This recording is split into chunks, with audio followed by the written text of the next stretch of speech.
પહેલાં તો જો જિંદગીની અંદર જિંદગી ટૂંકાવવાના વિચાર આવતા હોય તો ક્યારેક એવી મોટી મોટી હોસ્પિટલોમાં આંટો મારવો જરૂર, કે જ્યાં લોકો જિંદગી અને મોત વચ્ચે લડતા હોય છે, છતાંય જિંદગી મળતી નથી અને જિંદગી માટે લોકો પોતાના ઘર બાર પ્રોપર્ટી બધું વેચી નાખે છે એક જિંદગી માટે થઈ.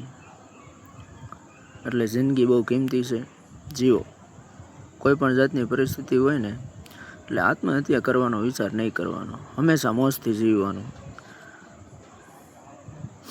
બાકી અહીંયા કાંઈ હારે નથી આવવાનું. અને બીજું બધું તમે સમજો છો. પરિસ્થિતિનો સામનો કરો એટલે ઓટોમેટિક જીવતા આવડી જાય. બાકી મરી જવું એ કોઈ તમારી પ્રોબ્લેમનું સોલ્યુશન નથી. એટલા માટે જીવો, મોજથી રહો. બાકી તમે સમજો છો.